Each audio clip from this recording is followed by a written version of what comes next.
రాష్ట్రంలో పోలీసుల అడ్మినిస్ట్రేషన్ ఏమాత్రం సక్రమంగా లేదు. క్రిమినల్ ప్రొసీజర్ కోడ్‌ని ఉల్లంఘిస్తామంటే చూస్తూ ఊరుకునేది లేదు. రూల్ ఆఫ్ లా అనేది ఒకటి ఉందన్న విషయాన్ని పోలీసులు గుర్తుపెట్టుకోవాలి. ఎవరైనా సరే రాజ్యాంగం చట్ట ప్రకారం నడుచుకోవాల్సిందే. రాష్ట్రం రావణకాష్టంగా ఉండాలనుకుంటున్నారా?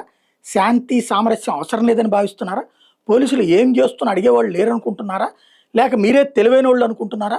కోర్టునే తప్పుదోవ పట్టిస్తారా అంటూ మంగళవారం హైకోర్టు రాష్ట్ర ప్రభుత్వాన్ని నిలదీసింది. ప్రత్యేకించి పోలీస్ శాఖ మీద నిప్పులు చెరిగింది. ఒక రాజకీయ నేత దాఖలు చేసిన పిటిషన్‌లో పూర్తి వివరాలను హైకోర్టు ముందుంచేందుకు సమయం తీసుకున్న పోలీసులు దాన్ని అడ్డం పెట్టుకుని ఆ వెంటనే కింది కోర్టులో ఛార్జ్‌షీట్ దాఖలు చేయడం మీద హైకోర్టు తీవ్రంగా మండిపడింది. వివరాలు సమర్పించేందుకు సమయం తీసుకుని ఛార్జ్‌షీట్ ఎట్లా దాఖలు చేస్తారు? ఇది ముమ్మాటికి కోర్టు ధిక్కారమే. పోలీసులు కలెక్టర్‌కి గుణపాఠం నేర్పించాల్సిన అవసరం ఉంది. పోలీసులు కలెక్టర్‌ని కోర్టు ముందు హాజరు కావాలని ఆదేశిస్తున్నా, వివరాల సమర్పణ కోసం పోలీసులు సమయం కోరినప్పుడు కోర్టు సమయం ఇవ్వడం పెద్ద మనుషుల ఒప్పందం లాంటిది. పోలీసులు ఒప్పందాన్ని ఉల్లంఘించారు. అధికారులు ఇల్లు కూల్చివేస్తున్నారంటూ కక్షిదారుడు పిటిషన్ దాఖలు చేస్తే వివరణ సమర్పణ కోసం గడువు తీసుకుని ఆ ఇల్లు కూల్చేసినట్టుగా ఉంది పోలీసులు తీరని హైకోర్టు మండిపడింది. ఫలితంగా ప్రత్యర్థుల లక్ష్యంగా రాజకీయ కక్ష సాధింపులు పాల్పడుతున్న చంద్రబాబు నాయుడు ప్రభుత్వానికి హైకోర్టులో గట్టి ఎదురు దెబ్బ తగిలింది. హోంశాఖ తరపున ప్రభుత్వ న్యాయవాది జీపీ జయంతి తీరు మీద కూడా హైకోర్టు అసహనం వ్యక్తం చేసింది. ప్రభుత్వ న్యాయవాదికి కొన్ని ప్రమాణాలు ఉండాలని హితవు పలికింది. ప్రభుత్వ ప్రతినిధిగా వ్యవహరించొద్దని స్పష్టం చేసింది.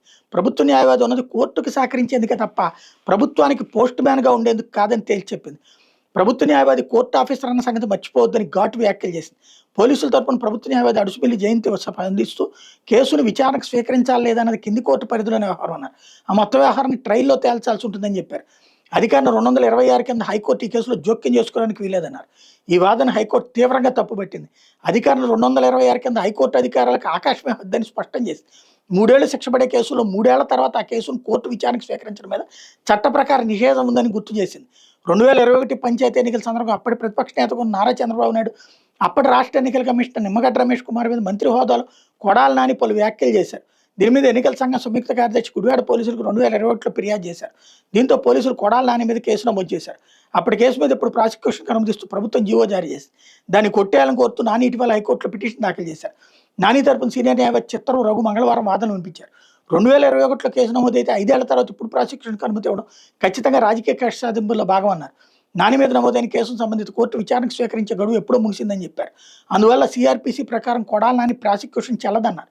వివరాల సమర్పణకు మొన్న గడువు తీసుకున్న పోలీసులు నిన్న ఛార్జ్షీట్ దాఖలు చేసిన వివరించారు. దీని మీద హైకోర్టు స్పందిస్తూ నాని మీద నమోదైన కేసులో 3 ఏళ్ల శిక్ష మాత్రం పడుతుందని, ఇట్లాంటి పరిస్థితుల్లో 3 ఏళ్లు దాటిన తర్వాత ఆ కేసును కోర్టులు విచారణకు స్వీకరించలేవని స్పష్టం చేసింది. 3 ఏళ్ల తర్వాత కేసును విచారణకు స్వీకరించడం మీద క్రిమినల్ ప్రొసీజర్ కోడ్లో స్పష్టమైన నిషేధం ఉందని చెప్పింది. 2021లో జరిగిన ఘటన మీద తాజాగా పోలీసులు ఛార్జ్షీట్ దాఖలు చేశారని, ఆ ఛార్జ్షీట్ని కోర్టు విచారణకు స్వీకరించడానికి వీలు ఉండదని గుర్తు చేసింది. నాని ప్రాసిక్యూషన్కు అనుమతిస్తూ రాష్ట్ర ప్రభుత్వం జూన్ 18 జారీ చేసిన జీవో 801 తదనుగుణంగా కృష్ణా జిల్లా కలెక్టర్ జూన్ 25 జారీ చేసిన ప్రొసీడింగ్స్కి సంబంధించిన తదుపరి చర్యలన్నింటే హైకోర్టు తదుపరి ఉత్తర్వులు జారీ చేసేంత వరకు నిలిపేసింది. తదుపరి విచారణ ఆగస్టు 11కు వాయిదా వేసింది. ఈ మేరకు మధ్యంతర ఉత్తర్వులు జారీ చేసింది.